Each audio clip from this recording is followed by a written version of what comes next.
Le podcast Athlète Entrepreneur, animé par Amélie Delobel, vous relate les différents parcours inspirants d'anciens sportifs ou sportifs actuels de haut niveau de différentes disciplines qui se sont tournés par la suite ou sont actuellement dans le milieu entrepreneurial. Des entrevues et reportages qui sauront vous motiver à atteindre votre plein potentiel. Le podcast Athlète Entrepreneur, des cheminements à découvrir.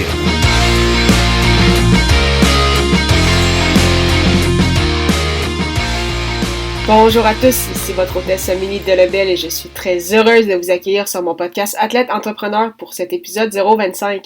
Athlète Entrepreneur est un podcast qui a pour but de motiver les athlètes ou anciens athlètes qui souhaitent se lancer en affaires. Pour cet épisode, j'ai décidé de vous faire découvrir Danica Patrick, une ancienne pilote professionnelle de NASCAR et d'IndyCar. Comme beaucoup de jeunes pilotes, elle a débuté dans cet univers à l'âge de 10 ans en faisant du karting.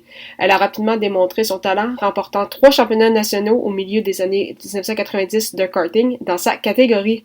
Voyant son potentiel, ses parents ont accepté qu'elle quitte les États-Unis pour poursuivre son apprentissage au Royaume-Uni en 1998 à l'âge de 16 ans. Patrick est resté en Europe jusqu'en 2001 avant de revenir au Wisconsin par faute de financement. En 2002, elle a participé à 5 courses de la série Barber Dodge Pro avant de courir dans la série Toyota Atlantic pendant 2 ans. Son meilleur résultat a été une 3e position au classement du championnat pour la saison 2004, où elle est devenue la première femme à remporter une pole position dans la série. Puis, en 2005, elle a débuté sa carrière en IndyCar avec l'écurie Rahal Letterman Racing, où elle a obtenu 3 pole positions, ce qui égalait un record pour une recrue. Sans surprise, Danica Patrick a été nommée recrue de l'année en IndyCar cette saison-là.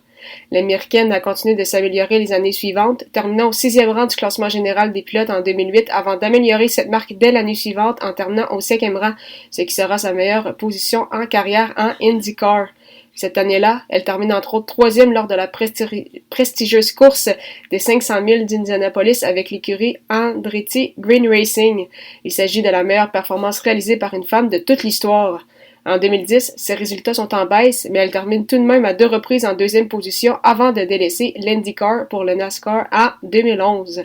Au total, Danica Patrick a pris part à 116 courses en IndyCar sur une période d'un peu plus de 8 ans, sa dernière étant les 500 000 d'Indianapolis en 2018. Sa première et seule victoire en IndyCar a eu lieu au Japon en avril 2008, devenant ainsi la première femme à signer une victoire en IndyCar. Elle aura monté à 7 reprises au total sur le podium. En 2010, elle débute sa carrière en série Nationwide NASCAR, qui est maintenant à la Xfinity Series, où elle coursera un total de 61 fois, signant une pole position en 2012, devenant la première femme depuis Shauna Robinson en 1994 à réaliser l'exploit. Patrick s'est également hissée à 7 reprises dans le top 10 de 2010 à 2014, les années où elle a disputé des courses dans cette catégorie. Puis, en 2012, Danica a fait ses débuts en série sprint, maintenant la série Monster Energy NASCAR, où elle a pris part à 191 courses en près de 7 ans. Elle est devenue la première femme à remporter une pole position, soit lors du Daytona 500 en 2013, où elle a finalement terminé au 8e rang. Patrick a battu le record de Janet Guthrie en 2015 pour le plus de résultats dans le top 10, réalisant l'exploit à 7 reprises. De son côté, Guthrie avait réalisé cela à 5 occasions.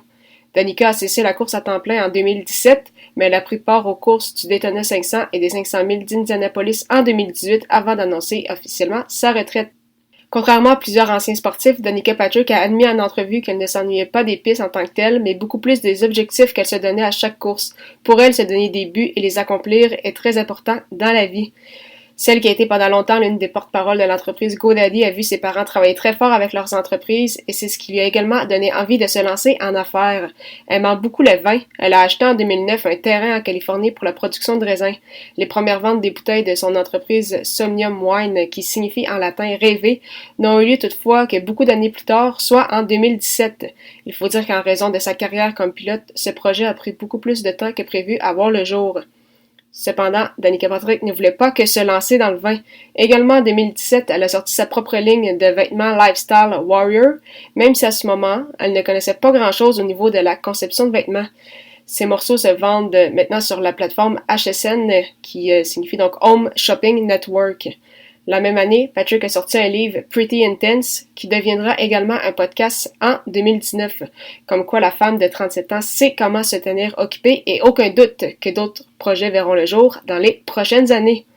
C'est ce qui met fin à cette émission. Merci beaucoup encore une fois pour votre support et en souhaitant que vous ayez aimé ce 25e épisode officiel d'Athlète Entrepreneur. N'hésitez pas à consulter mon site internet ameliedelobel.com pour écouter tous mes épisodes de podcast et lire mes derniers articles de blog. À la semaine prochaine pour une autre émission.